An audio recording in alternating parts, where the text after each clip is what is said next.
Magandang araw po muli, boss, mga sir. Ito na naman po tayo.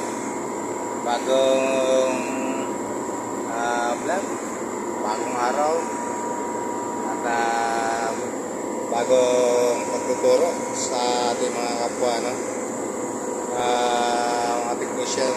So, kaya po, kapulutan po ninyo ng konting kaalaman at konting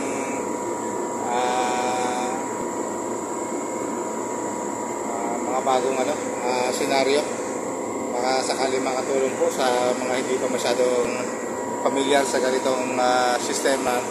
So ito, i-explain ko lang sa inyo. Ito ay isang gear po. Ito yung ating compressor na tatalakayin. Ito ay single stage na gear compressor. At medyo mahirap po ang mahirap po humanap ng pesa ng compressor na ito. So kailangan natin ingatan itong ating compressor kasi hirap po hanapin ng ito. May nahanap naman pero sa mga surplus, kaya doon sa mga mahal na na parts, at matagal bago dumating dito sa atin yung parts ng compressor. So sa ngayon nagkaroon kami ng ng conversion nito, conversion do sa mga fan motor kasi nagpalit kami ng mga evaporator. So ito ay built-in ng 4 na evaporator, isang compressor, 4 na evaporator para do sa aming chiller. Kanyang sinusuplayan ng ay chiller room. So yan, ipapakita ko lang sa inyo kung paano po yung aming ginawang senaryo. So dati po itong mga sir, dati po itong 3-phase. So makikita nyo yung ating conductor. So 3-phase po talaga yung supply yan. So yan, 3 lines po yan, line 1, line 2, line 3. Saka ganun din dito. Pagdating din dito, 3-phase din po yan sa terminals nya.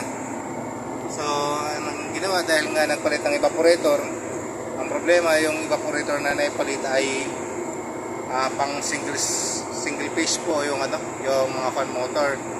So wala kaming choice kundi maglatag ng pang single phase na fan motor na 220.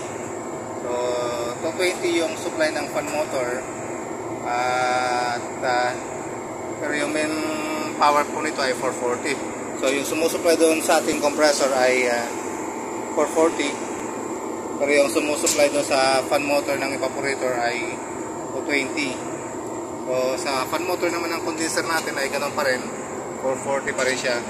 So yan, ito yung fan motor ng ating condenser. Ito naman yung ating sa compressor. So 3-phase pa rin sila na 440. Pagdating lang dito sa evaporator, ito, so naging single phase na po. Kasi ang nag-supply ng evaporator na pinapalit, kasi dati po itong mga ceiling mounted na evaporator yung nakakabit. So ang nagiging problema is nagkakaroon ng dripping. So nagtutulo yung evaporator. So prone sa contamination ng product pag ganong klase ng evaporator. So pinalitan natin ng wall mounted type na evaporator. So nasa side na ngayon yung ating mga evaporator. So kaya ang problema, yung nakamount na fan motor ay single phase na 220.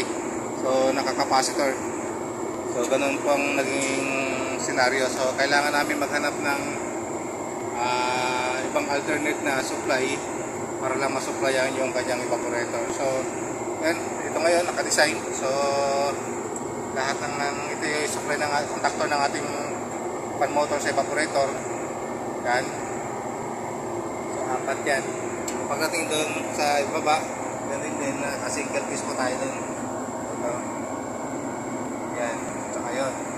Bali 4 din po yan. So para lang po karoon ng idea kung paano namin ginawa. So dito, meron kaming iwalay na supply to. So ito yung main supply ng NOS-20 na single phase. At nagkabit kami ng breaker sa labas para identify namin saan yung 440 at saka saan yung 220. Kasi pag sinama namin dito sa loob yung 220, baka mapagkamalang 440, so dapat nakahiwalay at hindi siya dapat nakasama dito sa ano ng 440 para identify mo yung ano, yung power supply kung yung by 440 or 220 na ano, na power supply. So yun lang mga boss, mga sir, pinakita ko lang sa inyo yung aming ginawang modification dito sa aming control panel para magkaroon ng idea, baka sakaling kung ganun din ang scenario na may encounter nyo, karoon kayo ng counting idea para yung mga pang 3-piece pwede nyong ano, sa i-convert ito single phase, depende dun sa inyong mga design ng ano, ng evaporator. Mayroon namang 3-piece kasi 220. Ang naging problema lang yung aming mga fan motor ay nakadesign sa single phase sa capacitor type, yung naka-mount sa evaporator. So yun, ganyan ang naging nangyari.